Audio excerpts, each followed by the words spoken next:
ନଈଟିଏ ବହି ଯାଉଥାଏ। ସେହି ନଈ କୂଳରେ ଜଣେ ବୁଢ଼ୀମା କୁଡ଼ିଆ ଘର କରି ରହୁଥାନ୍ତି।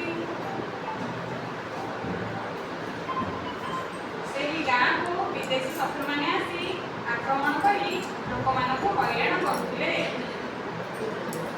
ସେଥିପାଇଁ ଗ୍ରାମବାସୀମାନେ ଭୟଭୀତ ହୋଇ ରହୁଥିଲେ।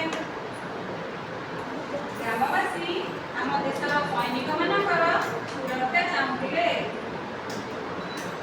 ଏହି ଖବର ଜାଣିପାରି ଆମ ଦେଶର ସୈନିକମାନେ ସେହି ଗାଁରେ ପହଞ୍ଚିଲେ।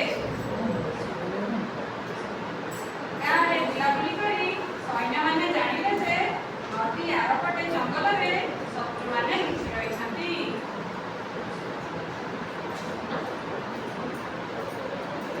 ଆମ ସୈନିକମାନେ ବୁଢ଼ୀ ମାଙ୍କ ପାଖରେ ପହଞ୍ଚିଲେ।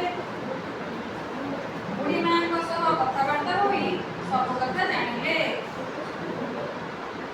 ସୈନିକମାନେ ନଦୀ ଆରପଟକୁ ଯିବା ପାଇଁ ଏକ ପୋଲର ଆବଶ୍ୟକତା ଥିଲା।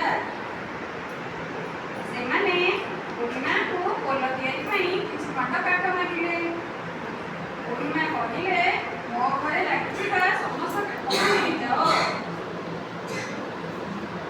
ସୈନିକମାନେ କହିଲେ, ବୁଢ଼ୀ ମା, ଘର ଭାଙ୍ଗି ଦିଆଗଲେ ତୁମର ବହୁତ ଅସୁବିଧା ହେବ। ବୁଢ଼ୀ ମା କହିଲେ, ମୋର ଯାହା ହେଉଛି ପଛେ ହେଉ, ମୋ ଦେଶ ସୁରକ୍ଷାରେ ରହୁ। ଶତ୍ରୁମାନେ ବିନାଶ ହେବା ଦରକାର। ବୁଢ଼ୀ ମାଙ୍କ ଅନୁମତିରେ ଘରେ ଲାଗିଥିବା କାଠ ଗୁଡ଼ିକୁ ନେଇ ସୈନିକମାନେ ପୋଲ ତିଆରି କଲେ। ଆମ ସୈନିକମାନେ ପୋଲ ପାର ହୋଇ ଲୁଚି ରହିଥିବା ଶତ୍ରୁମାନଙ୍କୁ ବନ୍ଧୁକରେ ଗୁଳି କରି ମାରିଦେଲେ। ସେହି ଦିନଠାରୁ ଗାଁ ଲୋକେ ସୁରକ୍ଷାରେ ରହିଲେ।